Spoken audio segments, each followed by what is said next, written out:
जय भीम, नमो बुद्धाय, जय संविधान, जय लोकतंत्र, जय भारत। आज मैं पढ़ूंगी directive principles of state policy के आर्टिकल्स 48, 48A, 49 और 50 एंड 51।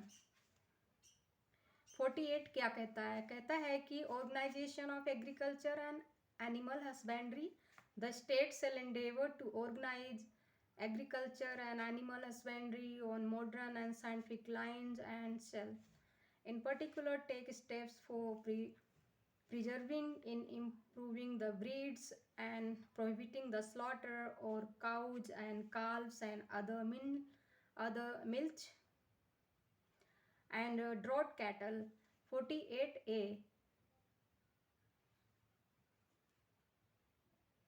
48A कहता है कि protection and improvement of environment and safeguarding of forests and wildlife, यानी जो वन्य जीव हैं उनका संरक्षण करना है और जो भी जंगल हैं उनको भी बचाना है और जो पर्यावरण है उसको भी बचाना है।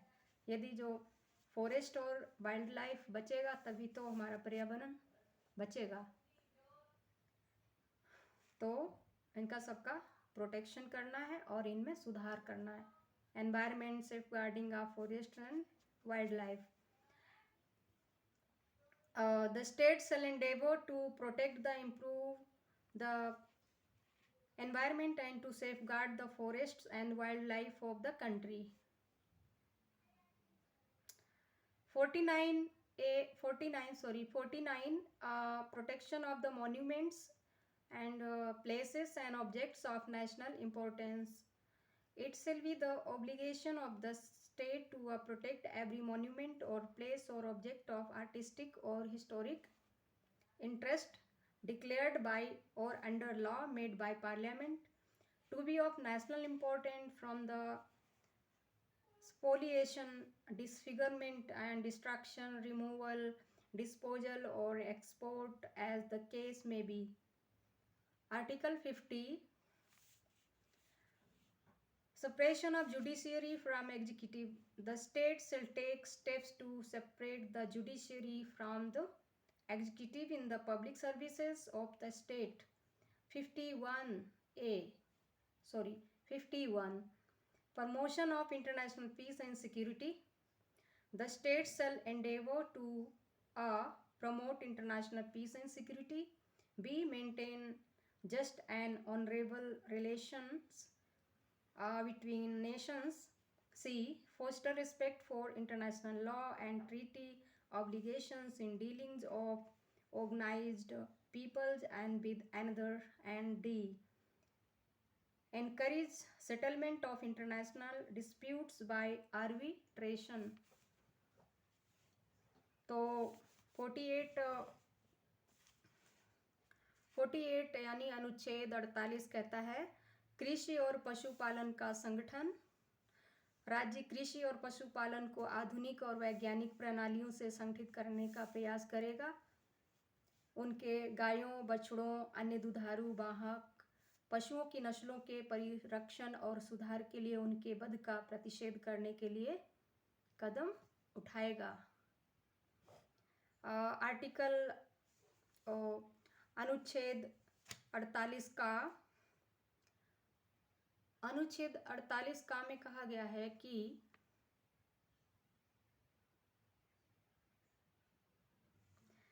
अनुच्छेद 48 का में कहा गया है कि पर्यावरण का संरक्षण, संवर्धन और वन और वन्य जीवों की रक्षा। राज्य देश के पर्यावरण के संरक्षण, संवर्धन का और वन तथा वन्य जीवों की रक्षा करने का प्रयास करेगा। अनुच्छेद 49 राष्ट्रीय महत्व के स्मारकों, राष्ट्रीय महत्व के संस्मारकों, स्थानों, वस्तुओं का संरक्षण। संसद द्वारा बनाई गई विधि द्वारा या उनके अधीन राष्ट्रीय महत्व वाले घोषित किए गए कलात्मक, ऐतिहासिक अभिरुचि वाले प्रत्येक संस्मारक या स्थान या वस्तु या यथाचित या यथास्थिति लुंठन, विरूपण और विनाश, अपसारण, व्ययन या निर्यात से संरक्षण करना राज्य की बाध्यता होगी। अनुच्छेद 50 कार्यपालिका से न्यायपालिका का पृथक्करण। राज्य की लोक सेवाओं में न्यायपालिका को कार्यपालिका से पृथक करने के लिए राज्य कदम उठाएगा। अनुच्छेद 51 अंतर्राष्ट्रीय शांति और सुरक्षा की अभिवृद्धि। राज्य का अंतर्राष्ट्रीय शांति और सुरक्षा की अभिवृद्धि का खा राष्ट्रों के बीच न्याय संगत सम्मानपूर्ण संबंधों को बनाए रखने का। गा संगठित लोगों के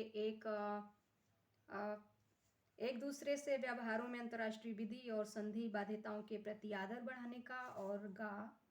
और घा अंतर्राष्ट्रीय विवादों के माध्यस्थम द्वारा निपटारे के लिए प्रोत्साहन देने का प्रयास करेगा। ठीक है,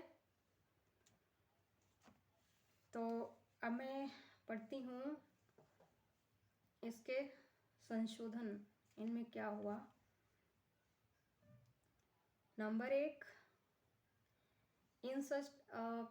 एक inserted by S9 EVWEF 3/1 1977. Number 2 substituted by the Constitution 86th Amendment Act 2002. 3 WEF 1/4 2010. Third, inserted by the Constitution 42nd Amendment Act 1976. 10 WEF 3/1 1977 substituted by the fourth substituted by the Constitution 7th Amendment Act 1956 27 for declared by Parliament by law. संविधान 42वां संशोधन अधिनियम 1976 की धारा 9 द्वारा 3/1/1977 से अंतः स्थापित। 2 संविधान 46वां संशोधन अधिनियम 2002 की धारा 3 द्वारा 1/4/2010 से प्रतिस्थापित। नंबर 3 संविधान 42वां संशोधन अधिनियम 1976 की धारा 10 द्वारा 3/1/1977 से अंतः स्थापित। नंबर 4 संविधान 7वां संशोधन अधिनियम 1956 की धारा 27 द्वारा संसद द्वारा विधि द्वारा घोषित के स्थान पर प्रतिस्थापित। अब मैं कल पढ़ूंगी पार्ट 4A। उसमें क्या है, फंडामेंटल ड्यूटीज, भाग 4 का मूल कर्तव्य। ठीक है दोस्तों, जब तक के लिए नमस्कार। और हाँ, मेरी वीडियो को सब्सक्राइब करना ना भूलें। मेरी वीडियो को सब्सक्राइब करें, like, comment and share. Thank you.